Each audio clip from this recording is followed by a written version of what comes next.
Now then, folks, how you doing? It's James JT at the movies, and I'm back with you for day 12, or at least day 12's vlog of my 30-day film challenge. I'm actually filming this on day 14.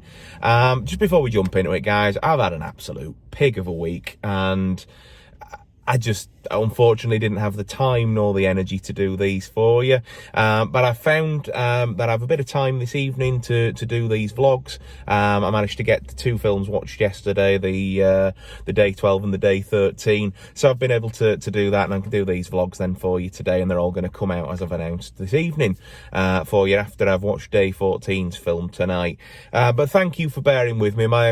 My honest intention was to stick to this every day of the month, and I'm a little disappointed that circumstances preventing me from doing that, but I'd have burnt out if I'd have tried to do it, and that wouldn't have been right. Anyway, enough about that. I'm going to talk briefly about this one because I did an initial reaction to this film when it came out in the cinema 3 years ago, and my opinion on it hasn't really changed. So day 12's challenge was a film that left you feeling confused, and I've gone with Christopher Nolan's penultimate effort, Tenet. I think with this film, he tried to do something bigger and bolder and better than he'd ever done before, and I think off the success of films like The Dark Knight and The Dark Knight Rises and Interstellar and Inception, and just basically his back catalogue, and the fact that he's had smash hit after smash hit after smash hit, I think the studio basically just sort of went, do you know what, Chris, you've got a winning formula here, do what you want. And I think he had too much creative freedom with this one, is my honest opinion. Don't get me wrong, the idea is fascinating. The basic plot of it is that former CIA agent who goes unnamed throughout the thing, we only refer to him as the protagonist, learns the ability to sort of manipulate the flow of time and be able to sort of move backwards and forwards throughout time. And the idea is that they're stopping a tragedy that's going to take place in the future, but also simultaneously in the past, that's going to sort of annihilate mankind.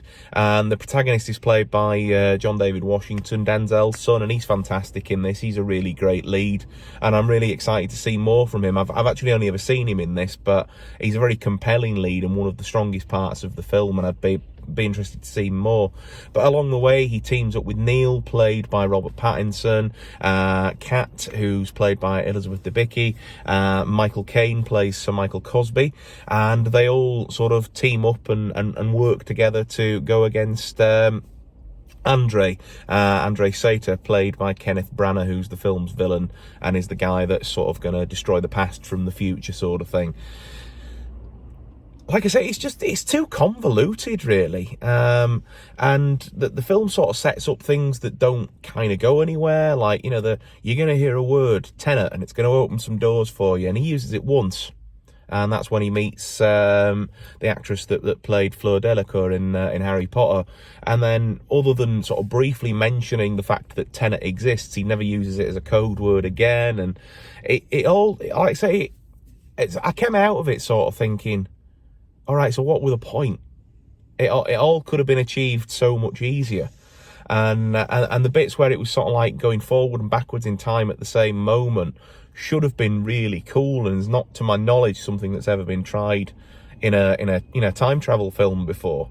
But I just felt that whilst this film was visually stunning and was, you know, filmed up to Christopher Nolan's high standards, story-wise, it just didn't land for me.